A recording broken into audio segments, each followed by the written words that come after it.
নমস্কার, cooking with আশা চ্যানেলে তোমাদেরকে স্বাগত। আজকে আমি তোমাদেরকে কুলেখাড়া পাতার বড়া করে দেখাবো।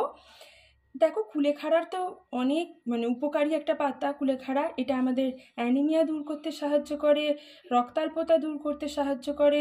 সমস্ত ডাক্তাররা কিন্তু ওষুধের পাশাপাশি এই পাতা খাওয়ার পরামর্শ দেন। তো এই পাতা সেদ্ধ যে জল, সেটা অনেকেরই গন্ধ লাগে, খেতে পারে না। কিন্তু এই যে রেসিপিটা, এখন এই যে বড়ার রেসিপিটা করব, তাতে কুলেখাড়া সেদ্ধ জলের মতো উপকারিতা না থাকলেও এই বড়া কিন্তু অনেকটাই স্বাস্থ্যকর।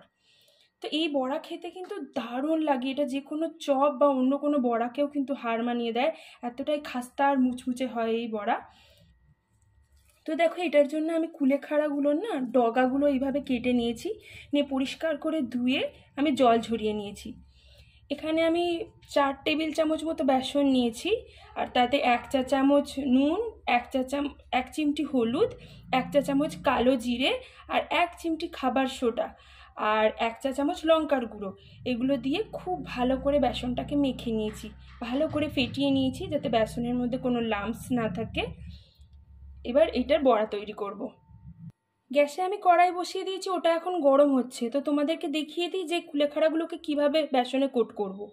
এই যে দুটো ডগা এরকমভাবে নেওয়ার পরে এই যে ডগার এইটাকে ধরে বেসনের মধ্যে এইভাবে আর এইভাবে, বেশি কোট করব না, ঠিক এরকম হালকা করে কোট করব, করে আমি তেলে ছাড়বো। কড়াইটা এখন গরম হয়ে গেছে, এখন এতে আমি সাদা তেল দিয়ে দেব। তেলটা গরম হবে। তেলটা এখন ভালো করে গরম হয়ে গেছে। এখন আমি কমিয়ে নিয়েছি, নিয়ে দেখো যেরকমভাবে দেখালাম কোট করে নিয়েছিলাম, সেইভাবে দেখো এইভাবে হালকা করে কোট করে ছাড়বো। তাহলে কি হবে, বেশ মচমচে হবে বড়াটা। দেখো, আমি আর একটা বড়াও ছেড়ে দেব।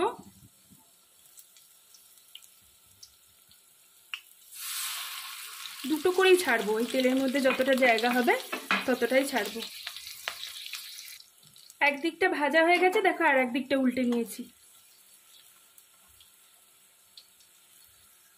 আর একদিকটাও আমার ভালো করে ভাজা হয়ে গেছে। এখন আমি বড়াগুলোকে প্লেটে তুলে নেব। আমি বড়াগুলোকে প্লেটে নিয়ে নিয়েছি।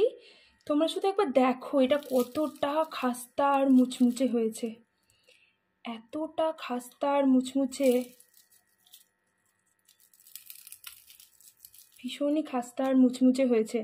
এই রেসিপিটা তোমরা অবশ্যই ট্রাই করো। এটা ভাতের সঙ্গে খেতে খুব দারুণ লাগে, আর এমনকি মুড়ির সাথে খেতেও কিন্তু খুব ভাল লাগে। তোমাদেরকে তো আগেই বলেছি, যে কোনো চপের রেসিপিকেও কিন্তু এটা হার মানিয়ে দেবে, এত দারুণ খেতে হয়। তোমরা এটা যদি ভালো লাগে তাহলে অবশ্যই আমাকে লাইক, কমেন্ট, শেয়ার করো। আর আমার চ্যানেলটাকে যারা এখনও সাবস্ক্রাইব করোনি তারা অবশ্যই সাবস্ক্রাইব করে নিও। আর বেল আইকনটাও কিন্তু প্রেস করতে ভুলো না আমার নিত্য নতুন রেসিপির আপডেট পাওয়ার জন্য। ধন্যবাদ।